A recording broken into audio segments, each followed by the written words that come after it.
अस्सलाम वालेकुम। मैं एडवोकेट अब्दुर्रहमान आपको अपने यूट्यूब चैनल में खुशामदीद कहता हूं। अगर आपने हमारा चैनल अब तक सब्सक्राइब नहीं किया तो इसको लाजमी सब्सक्राइब करें ताकि हमारी मालूमात पर मबनी वीडियोस मुसलसल आप तक पहुंचती रहें। आजकल देखने में आया है कि प्रॉपर्टी खरीदने के हवाले से लोगों के साथ बहुत सारे फ्रॉड्स होते हैं, स्कैम्स होते हैं। तो आज का टॉपिक प्रॉपर्टी फ्रॉड से कैसे बचा जाए यही है। तो कुछ चंद एक बातें हैं जो बहुत ज़रूरी हैं, कुछ डॉक्यूमेंट्स हैं जिनको चेक करना आपके लिए बहुत ज़रूरी है। आप जब भी कोई प्रॉपर्टी खरीदें तो ये चंद एक डॉक्यूमेंट्स हैं, इनको लाज़िम व मलज़ूम चेक करें। अगर इनमें से किसी एक में भी कोई मामला हो तो प्रॉपर्टी कभी भी बाय ना करें।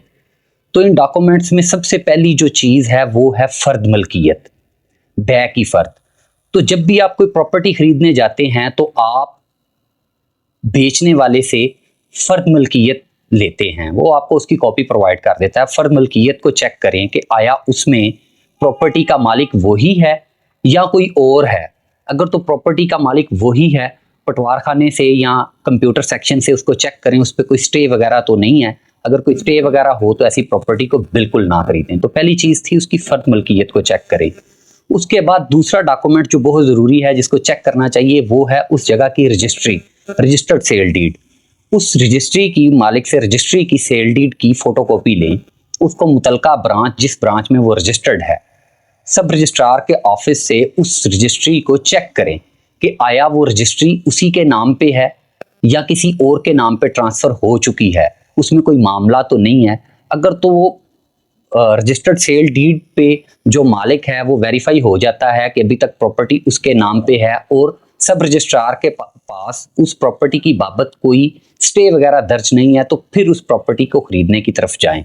अब एक तीसरी चीज़ है, जो तीसरा डॉक्यूमेंट है कि समटाइम्स ये देखने में आया है कि असल मालिक तो कोई और होता है लेकिन उसने प्रॉपर्टी बेचने के लिए किसी शख्स को मुख्तारे आम दिया होता है कि वो उस प्रॉपर्टी को बेच दे या जो भी उसको कर दे। तो अगर कोई मुख्तारे आम हो तो आप उसकी एक फोटोकॉपी लें, उसको मुतलका सब रजिस्ट्रार के ऑफिस से चेक करें कि वो जो मुख्तारे आम है वो स्टिल इंटैक्ट है, उसका कोई इब्तालनामा या कैंसलेशन तो नहीं लग गई हुई। बहुत सारे केसेस में ये देखने आया है कि मुख्तारनामा बाद में कैंसिल करवा दिया जाता है और लोगों के साथ फ्रॉड हो जाता है। ये तीन चीज़ें डॉक्यूमेंट्स थी जो सबसे पहले आप चेक करें। चौथा डॉक्यूमेंट्स ये आ जाते हैं कि कुछ प्रॉपर्टीज़ जो होती हैं वो एलडीए की हदूद में आती हैं, तो एलडीए का एनओसी ज़रूर लें। जब भी आप कोई प्रॉपर्टी एलडीए की हदूद में जो वाक़या है उस एलडीए के पास उसका रिकॉर्ड मौजूद है तो एलडीए जो है वो एनओसी जारी करेगी। आप वो एनओसी की कॉपी लें, उसको भी एलडीए के ऑफिस से वेरीफाई करें कि आया वो ओरिजिनल है, फेक तो नहीं है। अब पांचवी चीज़ जो इसमें आ जाती है वो है एग्रीमेंट टू सेल। बहुत सारे मौकों पे ये देखने आया है जो सबसे बड़ा फ्रॉड होता है कि एग्रीमेंट टू सेल पे शख्स प्रॉपर्टी आगे बेच देता है कि जी मैंने फलां बंदे के साथ एग्रीमेंट किया हुआ है, उसने मुझे प्रॉपर्टी बेच दी है, तो उसकी बेस पे वो थर्ड पार्टी को प्रॉपर्टी सेल आउट करता है। तो अगर आप ऐसी प्रॉपर्टी खरीदने जाएं तो कभी भी एग्रीमेंट टू सेल की बेस पे प्रॉपर्टी ना खरीदें, क्योंकि एग्रीमेंट टू सेल जो होता है वो ओनरशिप का टाइटल डॉक्यूमेंट नहीं होता। तो अगर आप कोई ऐसी प्रॉपर्टी खरीदें तो उसको इंसिस्ट करें, अगर आप खरीदना चाहते हैं, कि भाई जो असल मालिक है जिसके साथ आपने एग्रीमेंट किया हुआ है आप हमारा एग्रीमेंट उसके साथ करवाएं। अगर तो उस पर एग्री हो जाता है ठीक है, अगर वो एग्री नहीं होता तो कभी भी ऐसी प्रॉपर्टी परचेज ना करें।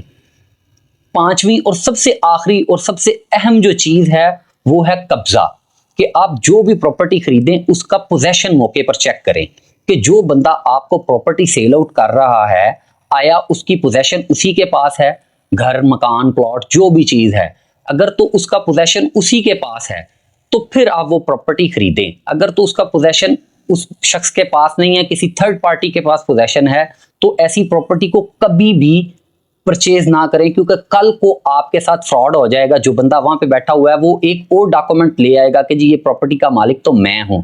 लिहाजा जो सबसे अहम चीज है वो ये है कि कब्जा किसके पास है। अगर तो कब्जा बेचने वाले के पास है प्रॉपर्टी परचेज करें, अगर कब्जा उसके पास नहीं है तो इसको कभी भी परचेज ना करें। तो ये 5 डॉक्यूमेंट्स के हवाले से मोटी मोटी चीजें थी जिनके बारे में आपको आगाह किया है कि जब भी प्रॉपर्टी खरीदें तो स्कैम फ्रॉड से बचने के लिए इन डॉक्यूमेंट्स को जरूर वेरीफाई करें। Thank you so much for watching my video.